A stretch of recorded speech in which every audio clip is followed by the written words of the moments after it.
HP sejutaan sekarang udah beda kelas. Performanya udah lumayan, kamera juga nggak malu-maluin. Gua udah pilihin 5 HP yang paling layak bisa lu sikat lewat ya Teknostore yang di Shopee dan Tokopedia.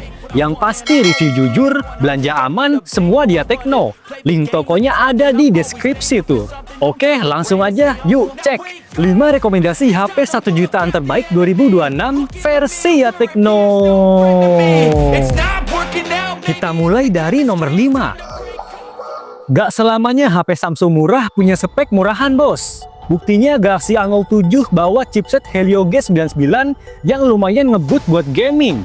Seenggaknya lu udah bisa mainin game kayak Mobile Legends, Free Fire Max, atau Roblox dengan cukup lancar.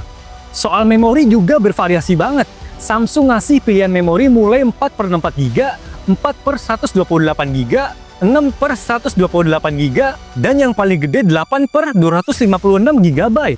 Tapi balik lagi, varian memorinya tinggal lu sesuaiin aja sama budget dan kebutuhan. Lumayan puas sama performanya, Galaxy A07 juga punya kamera yang lumayan oke buat sekedar foto santai. Di kondisi cukup cahaya kayak siang hari outdoor, hasil jepretannya udah cukup oke buat upload ke sosial media. By the way, lu juga bakal dapetin update OS 6 kali yang gak ditawarin sama HP kentang lu bos. Mungkin kurangnya dari HP ini, Samsung gak ngasih fitur NFC dan speakernya juga masih mono. Wajar lah ya, buat harga sejutaan menurut gua Galaxy A07 udah termasuk mantep. Oke, kalau lu naksir sama si Galaxy A07, HP-nya bisa dibeli lewat ya Teknostore yang di Shopee dan Tokopedia. Kirim-kirim instan dan COD juga bisa banget. Link tokonya ada di deskripsi tuh.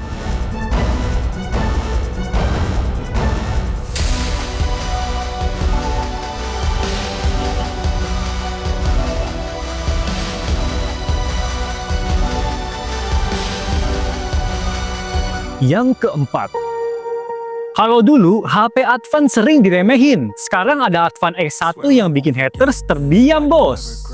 Gimana enggak coba, Advan berani ngasih layar 120Hz Full HD Plus yang jarang ditawarin HP sekelasnya. Buat scrolling sampai gaming dijamin layarnya bakal bikin betah mata. Lanjut bahas mesin tempurnya. HP ini pakai Helio G100 yang support teknologi Hyper Engine. Buat mainin game kayak Mobile Legends, gamenya udah cukup lancar pada grafis HD. By the way, Advan juga nggak pelit karena udah ngasih baterai 5000 mAh dan fast charging 18 watt. Cuma sayangnya speakernya masih agak cempreng karena masih mono. Kalau biasanya HP sejutaan cuma main gede-gedean pixel aja, Advan X1 bawa kamera belakang 64MP bersensor Sony IMX782. Ini emang bukan sensor yang premium banget, tapi buat hasil jepretannya bikin foto lu jadi nggak burik-burik amat bos. Nah, kalau lu naksir sama Advan X1, langsung aja sikat lewat ya Teknostore yang di Shopee dan Tokopedia. Link tokonya ada di deskripsi tuh.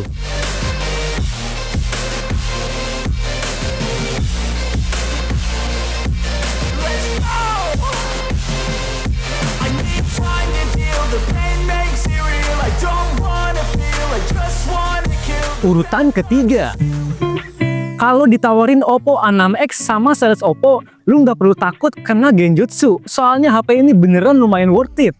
Walaupun chipsetnya bukan seri terbaru, Snapdragon 685 di harga 1 jutaan bisa jadi angin segar.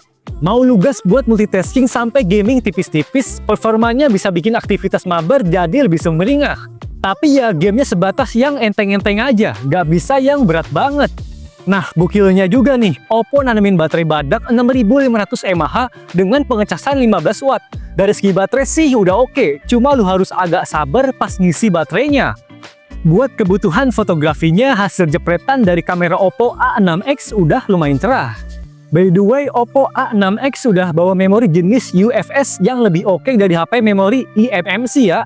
Tapi yang harus dikorbanin, HP-nya cuma pakai speaker mono dan nggak ada NFC. Oke, kalau lu tertarik sama Oppo A6X, HP-nya bisa dibeli lewat ya Teknostore yang di Shopee dan Tokopedia. Link tokonya ada di deskripsi tuh.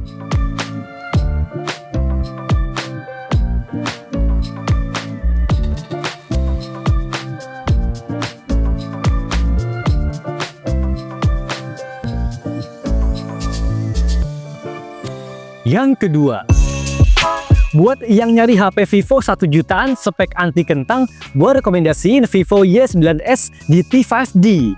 Yang paling gue suka dari HP ini, Vivo ngasih chipset Dimensity 6300 yang nggak cuma support 5G, tapi juga lumayan gesit buat multitasking dan gaming.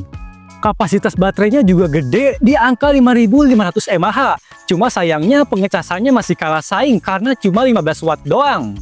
Buat harga di bawah 2 juta, lu bisa pilih varian 6/128GB atau 8/128GB. By the way, storage-nya juga bisa ditingkatin sampai 2TB lewat microSD. Tapi sayangnya jenis memorinya masih pakai eMMC yang kalah cepat dari memori UFS.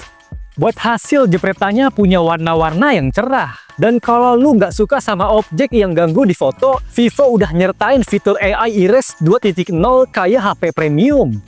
Well, untuk spek singkat dan harga dari Vivo Y9s GT 5G ada di tayangan berikut. Kalau suka sama HP-nya, link belinya ada di deskripsi tuh.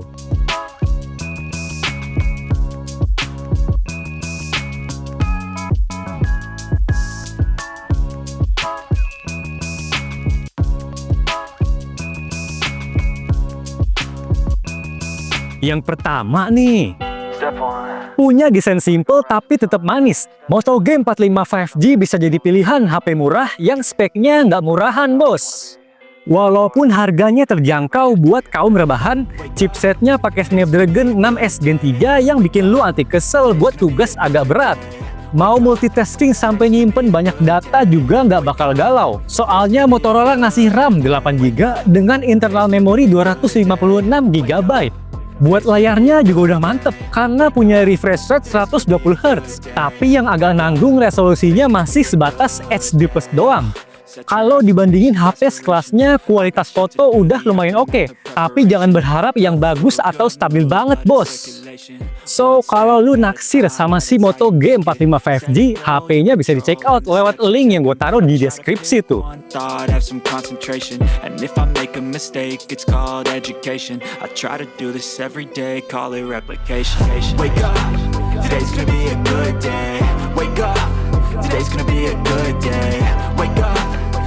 Nah, itu dia deretan HP 1 jutaan yang gue rekomendasiin banget buat lu check out. Masing-masing punya kelebihan ya, jadi tinggal lu pilih aja sesuai budget dan kebutuhan tuh.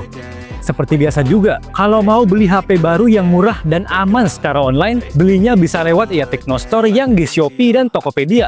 Dijamin packingnya super tebel, garansinya 100% resmi Indonesia, dan bisa COD juga, bos. Link tokonya ada di deskripsi tuh.